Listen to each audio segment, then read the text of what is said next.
joining us tonight for our live session. It's a huge turnout. I'm really excited, and I think it's a range of things. It's the topic, it's the content, it's the people who are presenting it, and it's something that we hear about so much is regain after weight loss surgery, and even before people have had their surgery, they're starting to talk about regain. So tonight we'll cover what it is, how to help when it's starting to happen, and what to do. Suraya Nikwan is a Brisbane-based bariatric dietitian from the Bariatric Collective. She's been practicing, correct me if I'm wrong, 7 years bariatric? Yeah, since 2015. Yeah, so 7. Seen a lot of patients just working at the Green Slopes cardiovascular practice. Yes. And is a superstar as far as really getting to know. I think what your strength is, from my understanding, is that you really get to know who your patients are and like what's going on for them. And then I think you work with very specific supportive ways of helping them personally, is my understanding of the way you work. Yeah, I try to. Yeah, which is fantastic. And so I'm Jacqui Lewis. I'm the clinical nutritionist for BN Healthy. So you'll get used to hearing BN Healthy instead of BN Multi. So we're umbrellaing over BN Multi products with BN Healthy, which is all about community and events such as these, and a range of other things that we've got up our sleeves. So stay tuned for all of that. All right. So like as Jacqui said, I'm Suraya, Suraya Nikwan. I've got 2 business names if you get confused. So my primary business is Simple and Easy Nutrition, which I've got that handle on Instagram, but I've also started up the Bariatric Collective. So I also see other people with gastrointestinal issues, renal issues, liver. So I do more of that complex-ish kind of nutrition plus the bariatric surgery. So I didn't want to alienate just the bariatric population or the other people as well that I see. So I separated it all out. So that's where the Bariatric Collective came from. And I've been working in the space for 7 years, which doesn't feel like very long, but I've seen a lot of people in my time. And now what I'm seeing is a lot of people regaining the weight. So I try to do my best. No, that's me, not them. Usually in the early phases, to get them to develop some really healthy eating habits so that we can prevent this from happening. But hopefully what I'll share today is that it's not, it may not be always be prevented. There is always some level of regain, and I'll talk through what I mean by that. So a bit of a disclaimer, all of this is general in nature. It's up-to-date knowledge from what I understand, because I practice it every day, but that doesn't mean to say there's another study that's come out that I'm not aware of. But it is important to consult your own dietitian if you have one, or another medical professional, just to make sure it's right for you. So today I thought I'd speak about, how common is weight regain? You hear it a lot, and I also see it a lot in the groups. And my question to those people that have regained the weight is, was there that support at the start?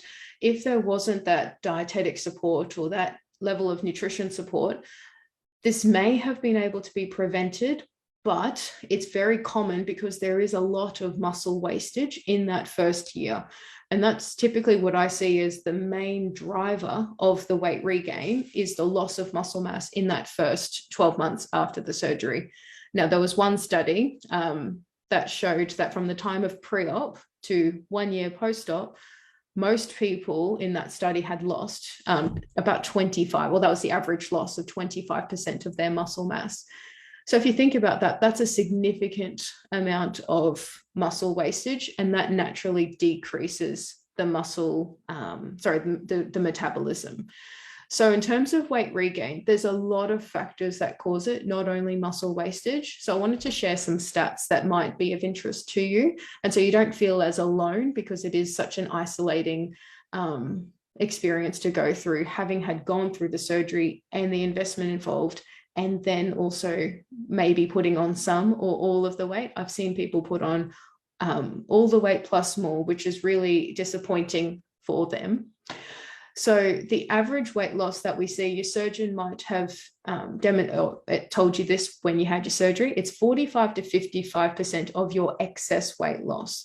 So that's not your current body weight. So if I was 150 kilos, I wouldn't be expected to lose 75 kilos. That would be about 50% of that excess weight. So for example, if I was 160 centimeters, I'm going to do a quick stat just to make it clear. So if I was 150 kilos at the start of surgery and I'm 160 centimeters, I have 86 kilos of excess weight. That's just based on calculation. It's not 100% accurate, of course. And so my surgeon might have wanted me to lose 38.7 kilos to around about 47.3 kilos. So that's what they consider success after weight loss surgery. And I think that's misrepresented a lot of the time after the surgery, is that you're meant to be a healthy BMI, when that's not the case. It's really that excess weight that we're losing. So if you've lost that, you've probably done really, really well for where the surgery can take you. But what some people experience is about 20 to 25, it depends on the study that you read. It can be up to 30%, depends on, the population that they're studying, can regain some of this weight regain. So some regain 15 to 25% of their lost weight. So if you've lost 50 kilos, that might have been up to about 10 to 15 kilos of that lost weight. And it's really important to catch it when it starts happening, because to lose that regained weight, it's very challenging, not impossible, but it's very challenging at a rate I am for about 1 kilo a month, because you don't have that hormonal effect of the surgery. It's not as fast as it was in that initial early post-op phases. And a lot of you would know what I'm talking about, where it literally drops off.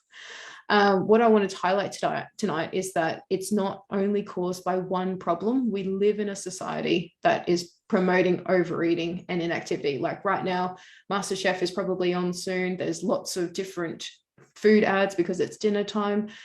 We live in a sedentary lifestyle where it literally is so easy to drive to something rather than walk. So it's important to realize that it's not one cause of weight regain. So these are the factors that may increase the risk of weight regain. So it's a bit of a busy slide. So I'll run you through it. So we try to break it down into different sort of categories. So first off is structural. So depending on your surgery, there's obviously that difference as well with the risk of weight regain. It's less common with a bypass, it's more common with a sleeve for various reasons. But so one could be the stoma size. So potentially the stomach has increased in capacity. I don't normally see that, or not in my practice. It's more the composition of the foods that the person's eating that influences how much they can eat. But I have seen it a couple of times. So yes, the stomach can increase in size, and that's the gastric volume as well. The stoma size, is more where the base of the stomach is with the bypass, and that can hold more food. The time since surgery, so you'll be able to eat a lot more 10 years out than you are 1 year out. Reflux, I've seen a lot of people with reflux, and sometimes silent reflux. It's where they just feel hungry all the time. And if you're experiencing ongoing hunger all the time and nothing you can feel is satisfying or satisfies that hunger, I'd get you to see your doctor and look into whether you have reflux, because sometimes that hunger may be just reflux. Then we've got psychological. So a few of these terms are a little bit more for psychologists, but loss of control with eating, so not knowing when to stop eating. Disinhibition means you're not really focusing on the food itself. And then we have emotional eating and disordered eating. So a lot of the people that have had this surgery, they come from really disordered eating habits. And I think it's very difficult to get out of that habit after the surgery. I saw one person today, and she was really focusing on what fruit is bad, whereas to me, that's like a grain of sand in the entire beach. I don't care what fruit you're eating, as long as you're eating a piece of fruit a day and in the right quantities. So it's also unlearning all of that disordered eating that you have with since prior to your surgery to now, depends on how old you are, how many habits that you need to break. And unlearning is really difficult. And that's one of these points here.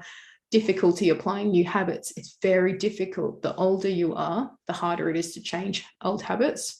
And then we've got mood disorders like depression, anxiety. They alter the levels of, chemicals in the brain, makes it harder when you have no appetite or you have increased appetite because of depression. So that also will need to be managed by a medical practitioner. We've also got physiological. So again, in terms of that medical type, some things you can't change. Like I was saying at the start, you've got that muscle mass wastage, that 25% of your muscle mass can be wasted. You've got altered metabolism. So some people's metabolism changes after the surgery. I know that there's not a lot of research in how much, how many calories are burnt after bariatric surgery. Jacqui might be able to keep me up to date with more of those research studies. But as far as I know, there's no calculation for me to calculate how many calories you need. The best measure I've got is getting someone to measure their muscle mass and then putting that into a formula with your activity levels. And that's my best guess in terms of metabolism, and then figuring out how many calories you need to eat. Menopause, we can't change, unfortunately, but some studies have said that it decreases your metabolism by 15 to 40%. So it's a big drop because of the hormones. And genetic predisposition. So you've got, if people in your family are overweight or obese, and they have been, and, got a lineage, you've probably got the gene. And if that's switched on, it makes it harder to keep that lost weight off. So what's good about the surgery is that it can reset that set point in terms of make it easier to maintain that lost weight, but unfortunately doesn't change your genes. So if you're eating the wrong types of foods for your body, it's going to switch on those genes. Now, things that you can control are these behavioral and these ones down the bottom. So physical inactivity, widely underrated after the surgery. I find people don't exercise, but physical activity, particularly resistance training, will help reduce the risk of weight regain. So that one is a big factor. Grazing is something I see a lot. So if you're eating very frequently, and what I mean by frequently is sooner than 3 hours, that's what we class as grazing. And because it's a constant pattern of you eating food, often they're those slider foods, which then leads to this point here. That's what causes you to not feel full and you to eat more than what you intended, because there's no protein or good fats to keep you full between meals. So grazing is a big risk factor. Probably I call it the number one risk factor for regain. And interestingly, grazing also links to the emotional eating, because they say that grazing is the new binge eating after the surgery, because you're not able to eat the larger portions as you would in binge eating disorder. It tends to manifest in grazing. So be careful or watch out for that in your own eating behaviors. Liquid calories, that one's interesting as well. And it is important to note, because although you are drinking, the protein waters, and you may be drinking, coffees to get your fluid and your protein in, don't forget that they have calories and they do count towards your overall energy balance at the end of the day. So I think that's important to note. And that's also what some people don't recognize, is because, it's seen as, I'm getting my protein intake, I'm getting my fluid intake. But, if you're drinking 500 mils of milk 3 times a day, that's 1.5 liters of milk. So it will contribute to your overall energy balance. And then the eating behaviors. So that's forgotten about, in my opinion, way down the track. People start eating too quickly. They overeat, they eat past the point of fullness. They don't keep the fluids either side of the meals. So that can be changed, obviously, with behavioral changes. Portion sizes increase, and the plate is a really good measure to help you keep the portions in check. So that portion plate that's on the BN Healthy website is half, it's got the half plate of protein. It's got that half protein. Then it's got that section of the vegetables, so the low starchy vegetables. And then here is your carbohydrates. So things like rice, pasta, noodles, potato. So preferably, this all fits 1 cup. So this will be individualized. If you do more exercise, you might be able to eat to the rim. But for most people I see, 1 cup is usually sufficient as long as it's portioned correctly. And I'll speak more about those eating behaviors soon. And then processed foods, so slider foods, so things that are highly refined, don't have much nutrition in them, really low in protein, they will slide through and make you not feel as full. These ones here, sweet consumption, that one's pretty obvious, choosing sweet foods instead of eating more nutritious foods. And food urges, I'd argue, come from just that habitual, habit or the gut bacteria. If you are eating a lot of those sweet and higher fat foods, your gut bacteria is going to crave those foods. Therefore, you get the food urges, as long as it's not habit or any other, environmental cause. Now, these are the factors that reduce the risk of weight regain. So the first one means your after dinner hormones. So that just basically means, are you full? If you're able to, change your physical activity habits, that reduces your risk of weight regain. If you have a higher self-esteem, or you're able to work on those affirmations and build up your own self-confidence, that helps reduce weight regain because you feel like you can take control of the situation. Higher levels of social support. So someone mentioned, I think it was Lauren mentioned, she's got a great supportive husband. So that will help in your journey as well. Increase intake of fruit, again, fiber for that, and that'll keep you fuller for longer between meals. And zinc, which is linked to your protein intake, so keeping full between meals. HDL levels refers to cholesterol, and then that would obviously lead to eating more of those healthy fats rather than the saturated and the unhealthy fats. And quality of life, like if you are suffering from a chronic medical condition, that's going to increase your chance of regain because you're not able to do the physical activity, and then you've got the mood issues as well. So I won't spend too much time on that. So I just want you all to know, whoever's watching, it is common to experience weight regain. I feel like it's not spoken about enough, and it can be quite isolating, and it might make you feel like it's a hopeless situation, and you might feel embarrassed or ashamed. I've had some people take years to come back to the consults or even to see their surgeon just because they were so embarrassed about the weight regain. But the sooner you come back to your surgery or medical team or dietitian, the better, because it's easier to lose 5 kilos than it is to lose 25 kilos. So practical tips now, I thought that would be more helpful for everyone listening today. So I broke it down into a few different goals of the main reasons why people regain weight. So focusing on protein is key number 1. So you probably get sick of all of us talking about protein, but it's the most important nutrient. So you've got carbohydrates, fat, and protein. Meat, legumes, dairy, nuts have protein in them, and you need at least 60 grams a day for post-sleeve, and then 80 grams a day post-gastric bypass. That's the minimum. That's not individualized. So I saw someone today and I gave her a protein target of 90 grams because she was exercising. So that's just the minimum, and it doesn't take into account your weight, your height, and your physical activity levels. Like if you're a construction worker, you'd be more. If you worked in an office and you didn't do any physical activity, it would be less. So that needs to be individualized. And it can be individualized using those DEXA scans as well. It would encourage spacing the protein intake over the day. You've got muscle mass, turning over constantly. You've got cells turning over constantly daily, all of which need amino acids. So if you don't have enough protein consistently throughout the day, there'll be times like feast and famine. You'll be full, and then you'll be starving, which may lead to suboptimal food choices. So I like to space it out over the day so you have a consistent fullness level during the day. Ideally aim for around about 10 grams of protein for a snack and 20 grams of protein for a meal. And if you think about it, 20, 20, 20 for 3 meals is already 60. And then you've got 2 snacks of 10, whether you have that at morning tea or after dinner. It doesn't really matter as long as it's not too close together. That will get you at least 80 grams of protein per day. And I would say you'd be pretty satisfied with that. Now, if you're new to this, You can use food diaries like the app's Easy Diet Diary, or there's an app that patients tell me is really good called Barrier-tastic.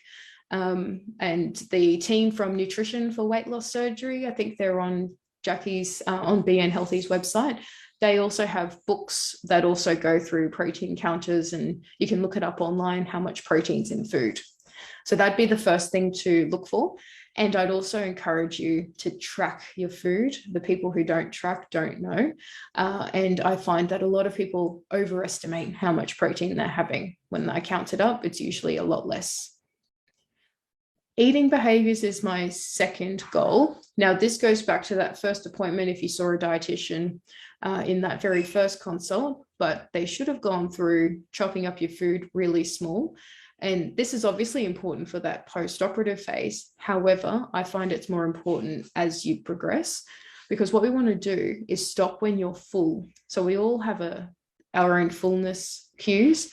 It is ideal to stop when you're full and then start eating when you're, just starting to feel a little bit hungry, but not too hungry. And that can be hard to practice. But to start practicing that, start chopping up your food really small. So I'm talking like a $2 coin size piece. Chew that until it's pureed. Wait 20 seconds or 20 to 30 seconds between mouthfuls, and then have your next bite. And do that consistently until you feel your fullness cues. They're different for everyone. Some people say it's like a runny nose or a cough or a sneeze, or like a discomfort or a fullness in the chest. And mealtime shouldn't exceed 30 minutes.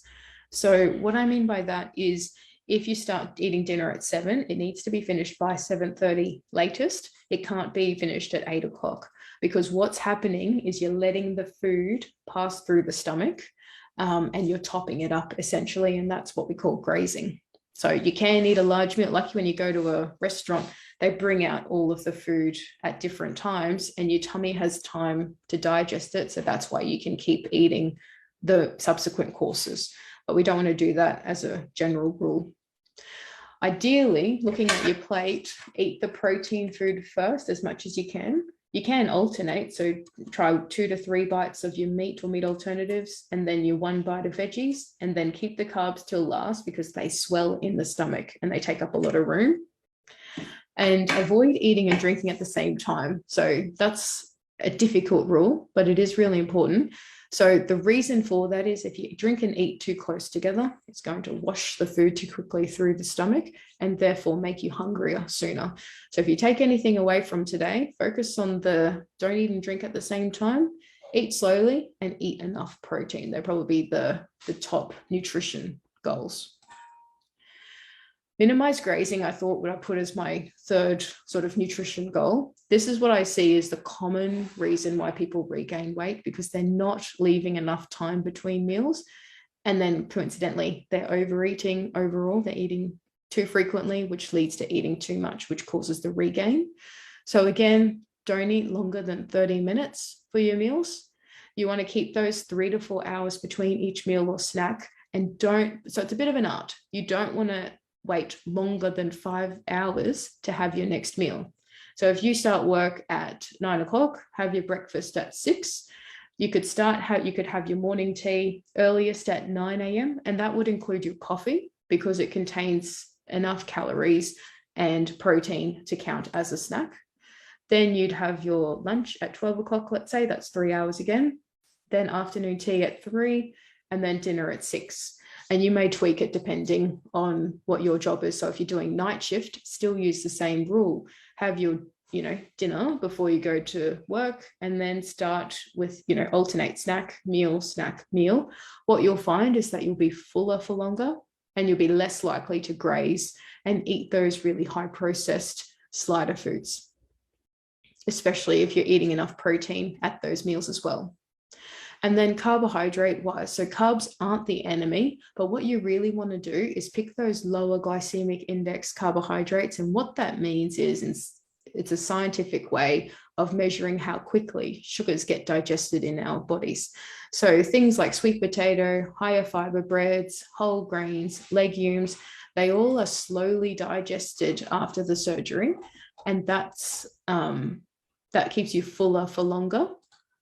and less likely to graze in between meals.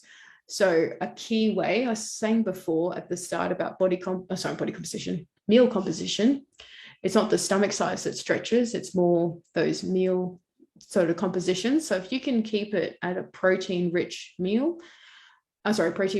food, and then have a low GI carbohydrate like some sweet potato and then some veggies that you like to eat, that's a winner meal because you've got the right composition of food to keep you full for longer. Now, having said all of that, I thought it'd also be good to touch on a couple of other points. So physical activity is important, not my area of expertise. I can give you the general guidelines. You want to aim for 60 minutes of physical activity a day or movement, which can be split up over the day, whichever movement you enjoy doing, but preferably trying to do something every day. This helps you keep the lost weight off and reduce the risk of regain. That's the reason why. It's also helpful to maintain your muscle mass. So it's particularly resistance or weight-bearing training 2 to 3 times a week. So using weights, doing Pilates, having a load on the muscle will help increase the muscle and use it, which will help reduce muscle wastage, which will then hopefully limit the weight regain or reduce weight regain. So an exercise physiologist is your best professional for this, and preferably a bariatric exercise physiologist. I only have one colleague, which I've worked with for a few years, that I referred to his, he's got a workshop, but I don't know any others. So if Jacqui can find some extra exercise people. I will interrupt and say I'm podcasting with a personal trainer this week, and his story is interesting. He's lost 50 kilos on his own and then trained as a personal trainer. So he hasn't had weight loss surgery, but he knows kind of how that feels. So he is someone I've flagged as being on the live, being on the podcast, and also doing some other work with us as the BN Healthy kind of branding and community grows as well. So it's on the way. Oh, good. Need those experts because they're far and few in between for exercise. But yeah, they're undervalued, I think, the exercise physiologists, unfortunately. So yes, if you can do some movement, and it'll be hard at the start, so don't get overwhelmed by the 60 minutes. Just do 5 minutes, do a lap around the block. Literally, like put your shoes on in the car. When you get home from work, walk around the block, and then do it again and do it again until it becomes routine.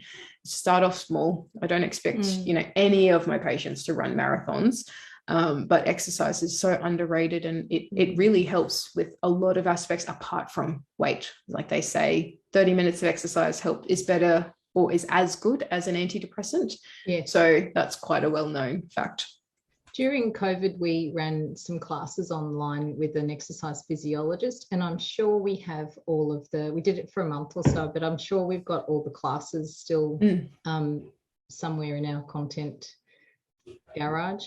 And if you want to send me an email or send support@bnmulti.com an email and ask them if you can gain access to them still, they'll help you out. Yeah, that'll be good. Good to start off at home, somewhere where you feel comfortable, rather than going out into the street.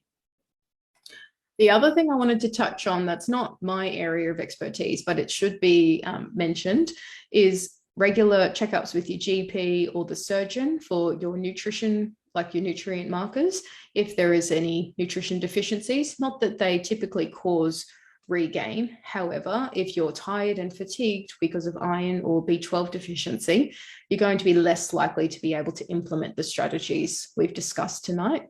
Another thing that I've seen a lot of success with recently is some of the pharmacotherapy options that are on the market. So it wouldn't be my first line choice because it is, again, a tool to help you with the diet and lifestyle, to sort of kickstart things, I guess you could call it. It helps reduce hunger and makes you fuller faster, but it is always an option. So using that with the diet and lifestyle, not in isolation of each other, may help you start that process of reversing the regain, depending on how much you need to lose or to get to your goal.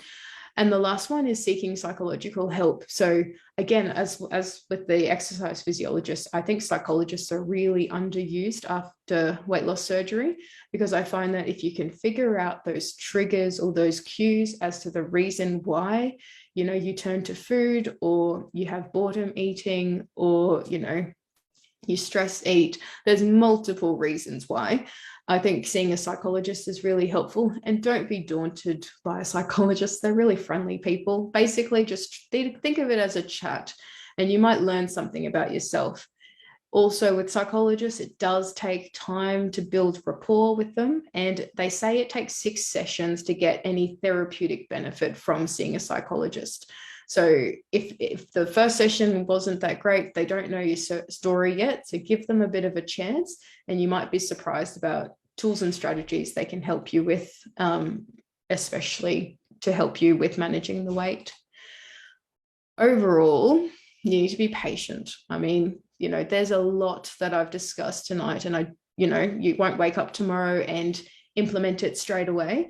It will take time, and just focus on one little habit at a time.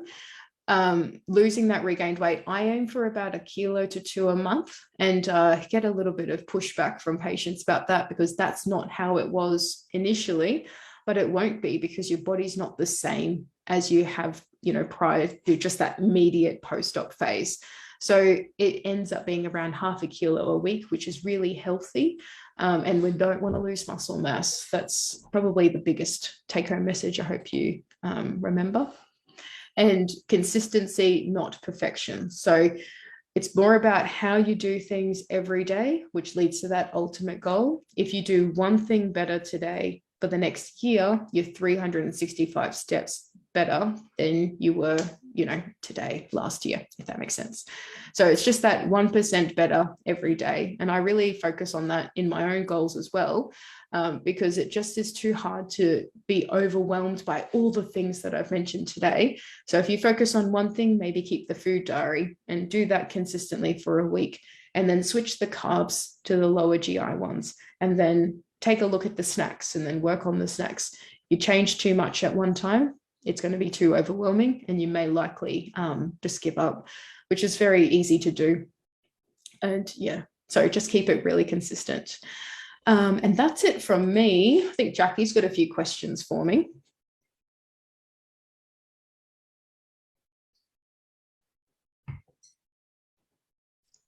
Unmute. Yes, I do.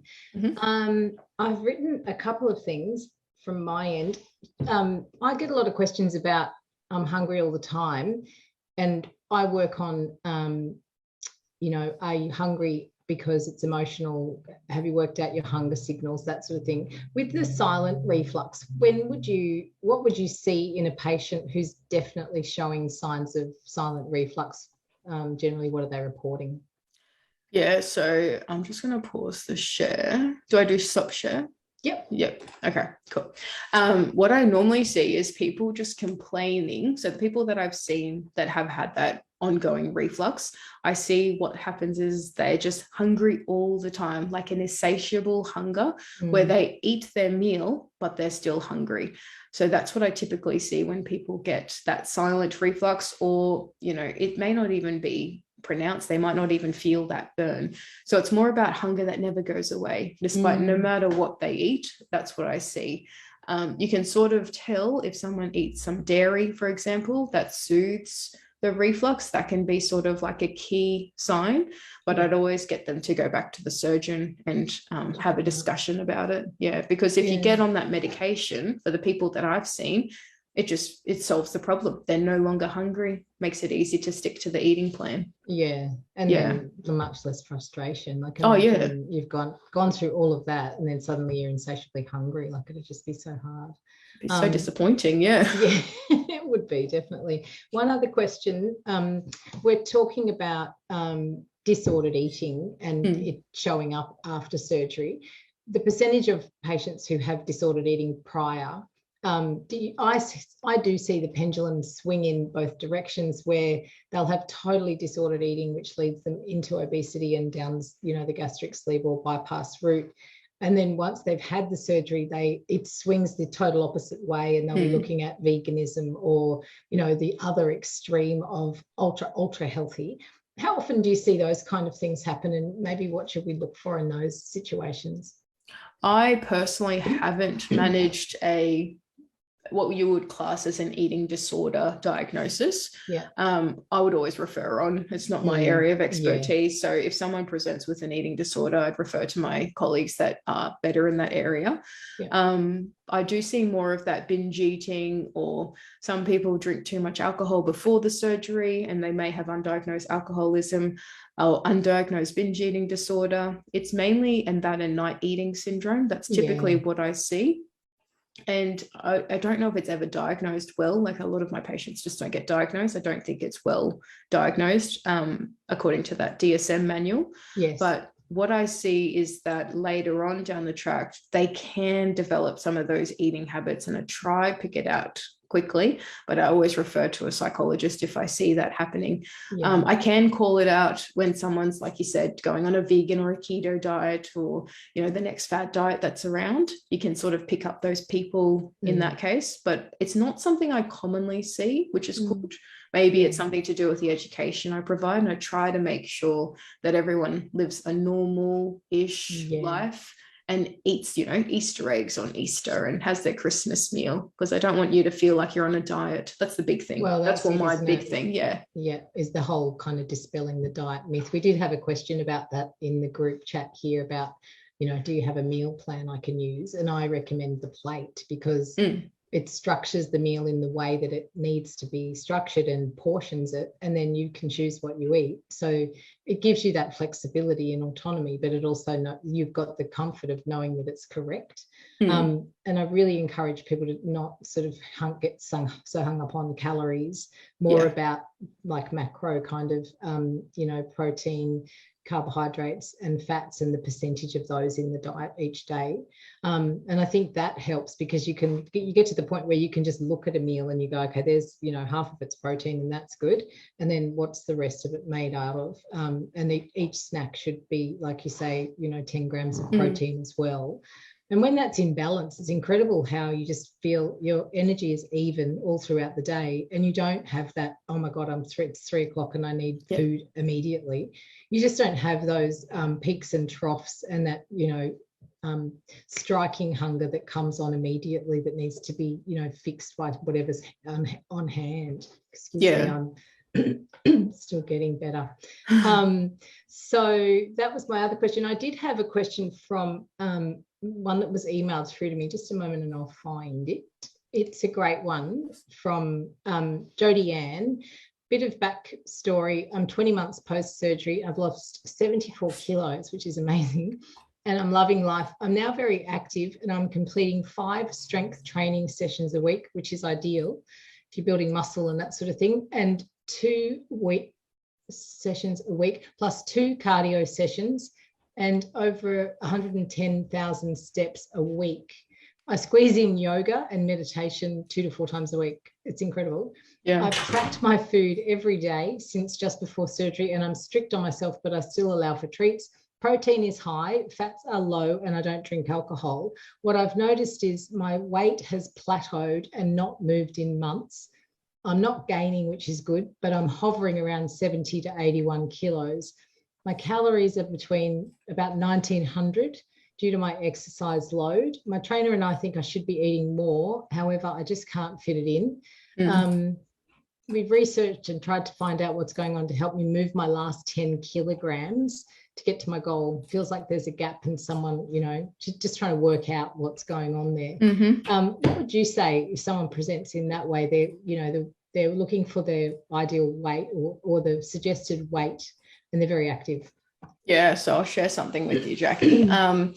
So this is common. That's a great weight loss too. And the fact that she's maintaining that's awesome. And in that time frame too, 20 months. It's impressive.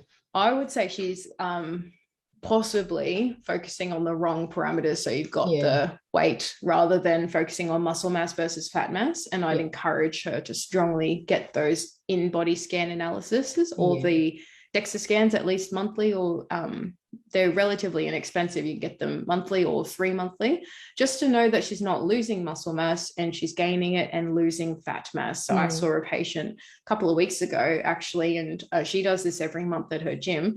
And I think from memory, she only lost 600 grams in terms of weight, but she had lost 1.5 kilos of fat mass, and then had put on a kilo of muscle mass, the other way around. So although it didn't look like a lot on the scales, those numbers are probably wrong. Although it didn't look like enough on the scales to her, it was reassuring to know that she had increased the muscle with her training and decreased the fat, which is our goal. And when you're about 86, 85, 70, you're not carrying as much weight as you did previously. So it's hard to determine if that's fat mass or muscle mass. So getting a DEXA or a in-body scan, or body impedance analysis is what they're also called. Yeah. That would be my recommendation to her. And just analyzing it monthly and seeing the changes. What I've shared here is, I think it's important to know, and it's a bit of a treat for all the audience here, is a lot of people don't know how the surgery actually works. So I just want to shed some light. So essentially there is a set point theory, and it's a theory that your body will naturally control your weight, lifelong. In the brain, there is a set point sort of determined by the hypothalamus, and you can't control that. So you have someone who's naturally 60 kilos, for example. We have two states in the body, someone who's starved and someone who's overfed.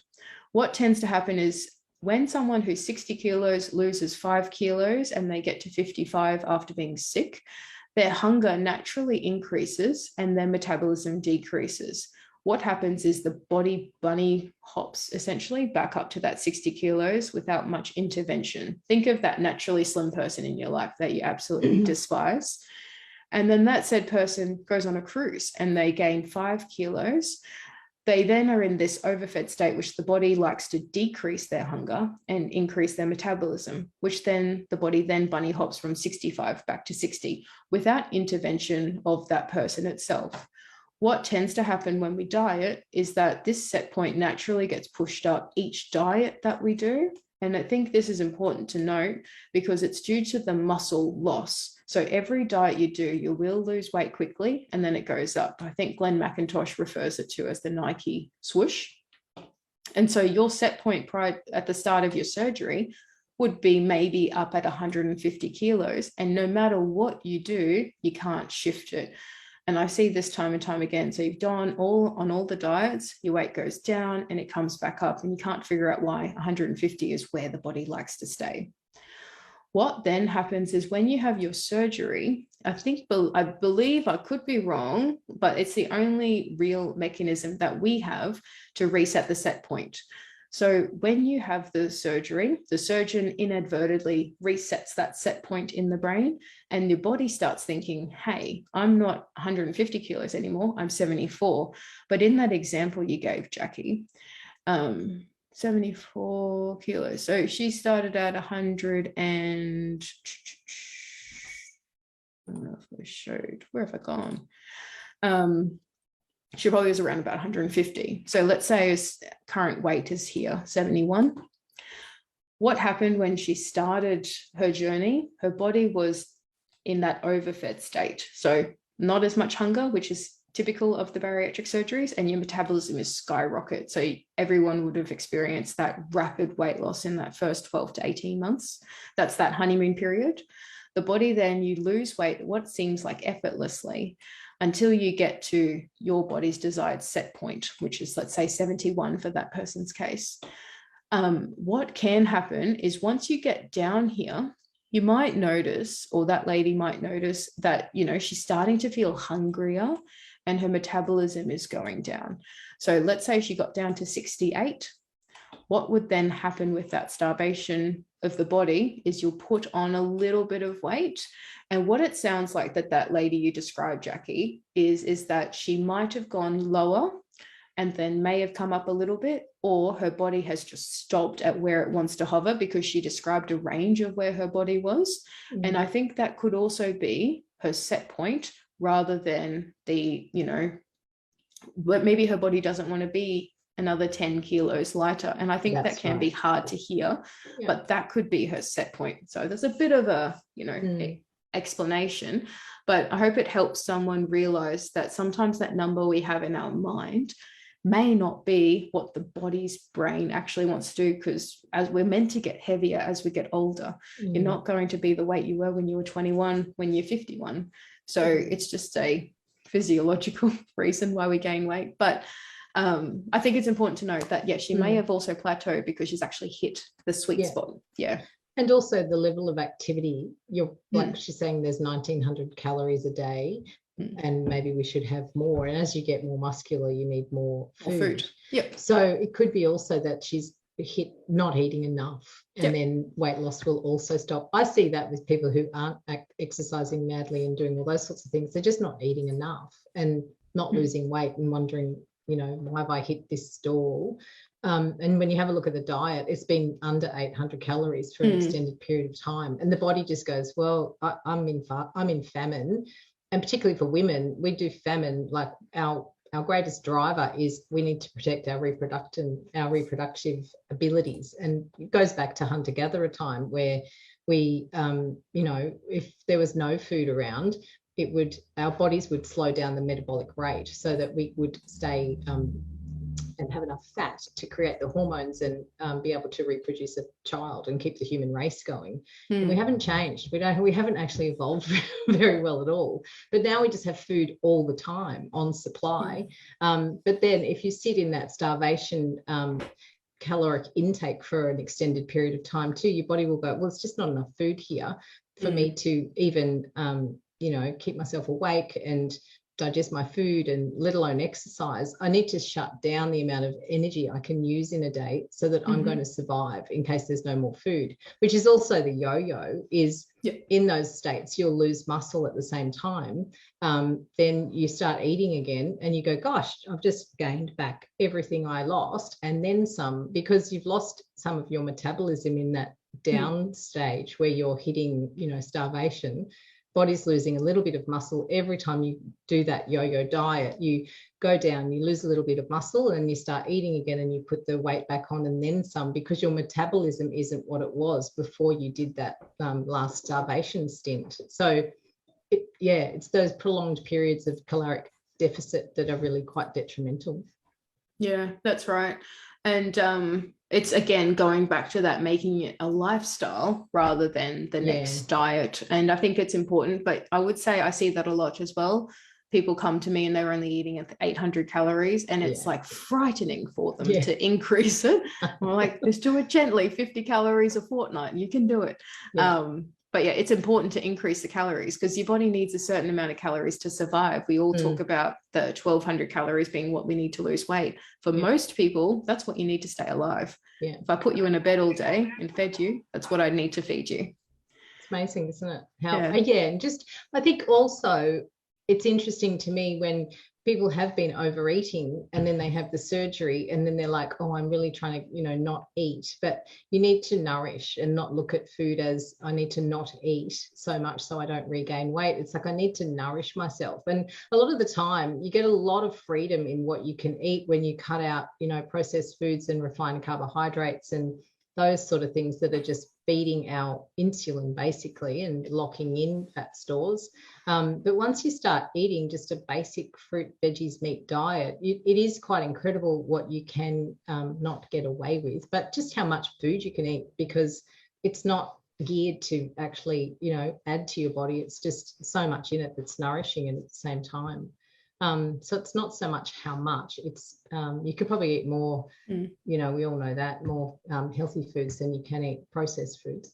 Does anyone else have any questions? I'll have a look in the group. I just want to touch on what Stuart said. So Stuart asked, can your body's set point be reduced again outside of surgical intervention? I'm not sure. I don't think so, unless you know something. I'm trying to think how that would work. And I think a lot of that, like when you were saying before, if someone's had sleeve surgery and they're regaining, and then, you know, the surgeon will have a look at what the next step is once they've eliminated all those sorts of, you know, are you snacking? Are you grazing? Are you eating slider foods? That sort of stuff. If there's a really clean diet and they're active and they're still not getting to where they need to be, that's when they look at, like, what is the body doing? What are the drivers for not losing weight, and see if they can shake that up with, like, the prescriptive medications and that sort of thing. And I wonder if that's what they're doing there is, I think I remember Professor Talbot talking to me about that with the GLP-1 drug. What's it called? Ozempic or yeah, Saxenda. Ozempic. Yeah, one of those that actually work on the part of the brain that's sending the message, and then it actually does help with. I'm pretty sure he said something about set point, so they're actually trying to rejig it, you know, trying to avoid more surgery, basically. But more and more they're finding genetic links. So I think sometimes it's a really tough thing to say, but we're fighting against genetics, environment, behavior, and bacteria, Jacqui. And yes. So many podcasts I've done are all around that kind of stuff. There's another one I've done, it's not actually released yet, with Dr. Matthew Weiner, who talks about set point. He's great. That's where fantastic. Love his videos. And he does a lot. Look him up, he's really worthwhile. He's got the book called A Pound of Cure, and it's a very simple way of eating. Eat a minimum of 500 grams of veggies every day, 3 serves of protein, 2 of them should be plant protein or something like that. And it looks really straightforward. It's not easy to implement, but it's doable. And that's the kind of eating habits that will change your set point. They'll help you to get there and stay there. And his book is fantastic. I just did a podcast with him. It should be out in the next couple of weeks. I'll have to talk to them. So that's a good point. There was a question about at what point would determine our set point. I usually see that as long as it's about at least 6 months you've maintained the same weight, 6 months to a year. There was that theory, it's a long time ago, I'm not sure if it's still relevant today, that if you maintain that lost weight for a year, that may become your new set point. I think that's still valid. Correct. So that's how you can keep that lost weight off if you maintain it. That's basically it, is losing it and holding it, and then your body goes, this is who I am. I run a program called Metabolic Balance, and it is a nutritional, it's all based on blood work and that sort of stuff. And we submit it to Metabolic Balance, who are based in Germany, and it brings us back with a plan. It's very succinct. And its job is to give you a new set point. So you lose the weight, then we hold you in that for a while, and then the body goes, okay, here is where I should stay. And it's remarkable how it does actually change people's habits lifelong, brings in just easy ways of eating, but it also helps them to stay where they get to. And then if you fluctuate a little bit, you've got this incredible tool, which is like your portion plate, basically, to go, okay, I'm back on the plan of what I need to, the weight of what size my meal should be and what it should comprise of to get me back to where I want to be. And very much, I would say, if you use the portion plate and bowl, it's a very similar thing. If you're filling your portion plate and bowl in the way that it's instructed, and you're eating good food, I think it's a no-brainer. It just makes it so easy, and that's why it's been so popular. I'll just go through the questions quickly. There was one from Ashley, which is pretty easy to answer. So should you consume the calories that you burn during exercise? No. Usually that we account for exercise when we give, protein guidelines. So typically it's more about creating that calorie deficit. That's what the exercise does. I'll go up to the start. Lauren asked that she has had the surgery 8 months ago, and she's not losing weight. She can only eat half a cup of food at a time. I'd say that's pretty normal. So I tell my patients that it takes about 12 months to eat the full portion plate, sometimes a little bit more. So around 12 to 18 months to finish the whole plate. So at the start, around about the first 3 months, a quarter of the plate, 6 to 8, around half, then building up to 3/4, and then a full plate. So this is why protein supplements are really important in that first year, because you may not be losing weight because you're not eating enough, and then just making sure you're getting enough protein overall.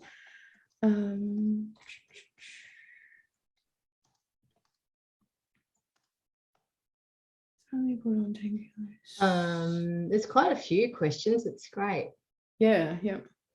I've got a suggested meal plan on my Instagram link in. So it's just like a free 3-day meal plan. It's just more about just different ideas of what I like to give as meal or recipe ideas just to get you out of that rut.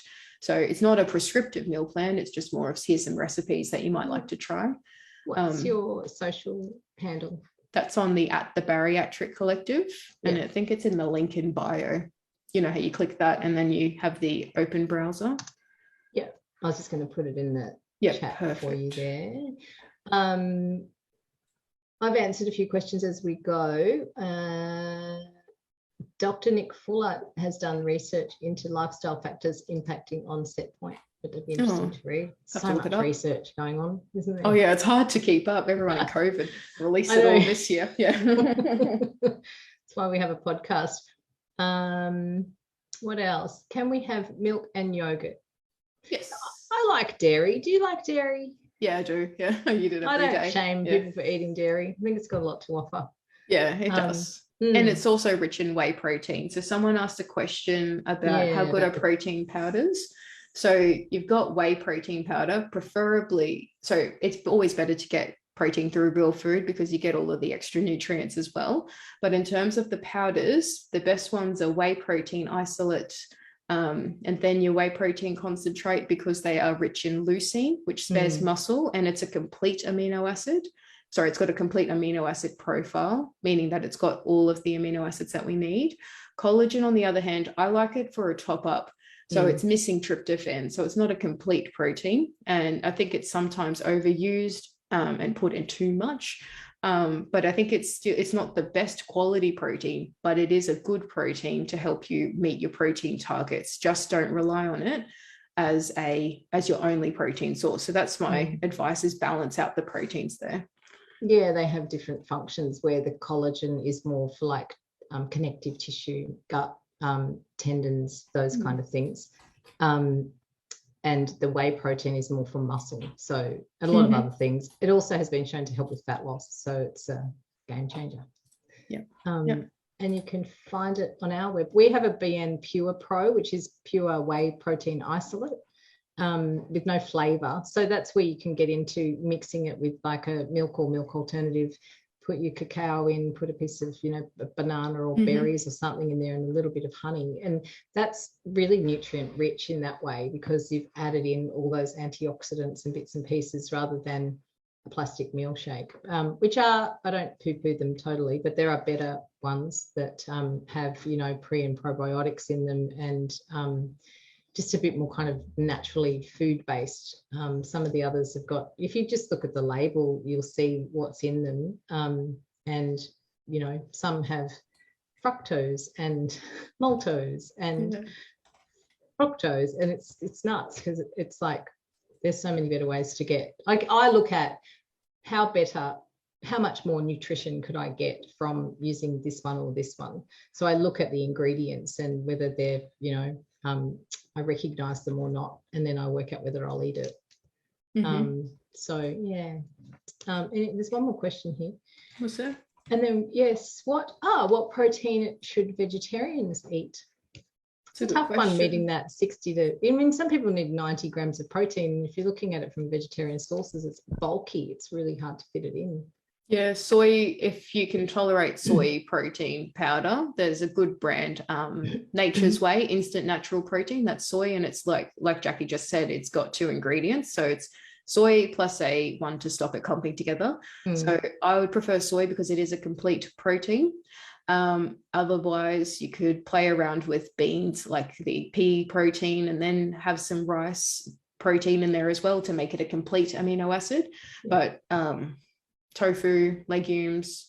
Tofu is the best because it's probably the most like meat, and it's the most, soy milk is the most like dairy milk. So I'd focus more on those foods. Tempeh, try stay away from those mock meats. They're full of everything and salt. What other proteins? I think I always say you're better off with meat. Yeah, exactly. Yeah, it's like you look at we looked at the vegan grilled burger, the vegetarian burger grilled, again, the ingredients list is like incredibly long. And would you be better off with a beef and onion, and you know what I mean? Like, would you be health wise? I know it might be against your ethics and your understanding of it, but would you be health wise better off with just simple ingredients as well? Yeah, it's not precisely. Yeah, I think you covered that. Quinoa is not bad. It's a little bit on the carby, but it still adds some protein to your meal and it fills you up. So it's also a good swap out for rice. If you eat a lot of rice and you're looking for, filling yourself up a little bit more, quinoa is really good for that. And tempeh is underrated, I think. I think it's a great addition to anybody's diet. Unless you've got thyroid issues, we tend to reduce soy in those situations. But women who are postmenopausal, including those soy products or even peri, including soy on a regular basis, actually is just a little bit estrogenic. So it does kind of give you some benefit. There's some good nutrients in there for that. Thank you both. Thank you. The light and easy question, Victoria had a question about light and easy. Oh, yeah. That's a decent option. It's a good option. Light and easy tends to be more carb heavy. One patient told me about their new range. It's called My Choice Meals. And it's basically a higher protein meal in a smaller portion. So just with that one, try to keep the protein higher than the carbs when you're picking the meals. And that's the general sort of rule that I like to use for frozen meals or Foods or My Muscle Chef or, any of those meal delivery services, because it helps you get the right composition that would, again, like you were saying about the plate, get the protein and the veggies and less of the carbs. Yeah, absolutely. I was writing in the comments too, I use the Marley Spoon box, and I like it because you make it fresh every day. They just send you all the ingredients and some great recipes, and you can choose. They've got such a range. They've got vegetarian, vegan, gluten-free, and they've got some low carb options and that sort of stuff. But I just think we eat more vegetables because they're all provided. You just cut them up and do it. They've probably been the best one. I've used it for like 3 years now. We do it probably 3 nights a week. And you just know that the family's had vegetables and meat and everything's good. So that's some good selections there. Yeah, a new one. Bonnie's just said it. Perfect pouch portions. That's my new favorite. Yeah. I said real food. The protein bar is delicious. I don't know if you've tried it. Yeah. Doesn't have the funny ingredients in it. So it's like it's all fresh. Have a look at their website. I really like it. PPP. I think a girl named Haley owns it, and she's great. Like I looked at her menu, I was like, this is amazing. So that's who I direct to. It's portion control too. So it's like all in one cup, frozen. And it looks like real cooking. So, real food. I've spoken to her. She's very passionate about because her business was born from complications after her surgery, and there was nothing to help her. And she's like, well, I might as well just do it myself. And she's a dynamo. She's like incredibly busy. But that was where it came from, was that there was a hole there that she thought needed to be filled, which is great. What else? And also Tiny Tummies. They're on the Gold Coast. They're very handy too. They have stopped production though, Jacqui. So I didn't know I went on their website from the 19th, I think, or 18th, the 11th, I think it was. They slowed down production. So they're not doing the frozen meals anymore. So I was a bit disappointed with that, but they're coming out with a new range. Yeah. Good to know. There's another company who they do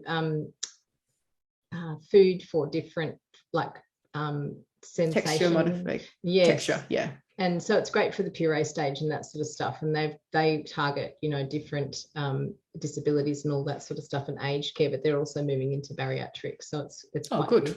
Yeah, absolutely. Yeah. I will do. Yeah, we hear little bits and pieces around. So I think if there's no more questions, we will wrap it up. This will be recorded and posted again, so you're welcome to rewatch. And then if you've got more questions, where the video was housed on the BN Multi page or in the group, just comment under there if you need anything else, and we'll get back to you. I think Suraya's in our group anyway. Yes, I am. And we'll cover anything else we've missed. Next, we'll do some exercise stuff maybe next month. we should be a good kind of continuing from here. I'm sure our team have planned what I've got to do next, so hang in there. We've got some great podcasts coming up. I've spoken with Julia Laurent, who is an incredible hypnotherapist in Melbourne. She's like game-changing quit smoking program and that sort of stuff, but she also works with bariatric patients on their mindset and gets incredible results. And even people who haven't had surgery, she's had incredible success with weight loss and that sort of thing as well. I've done 2 episodes with her. One is on how she works and how hypnosis works and that sort of stuff. And the second one is on relationships after weight loss surgery as well. And she does a lot of coaching and support for people who are going through change, obviously. And, you know, if things are changing and their relationships are doing that as well, she helps them through that. And I did Matt Weiner, and I've also got a couple of others, one on exercise and a couple of others coming up.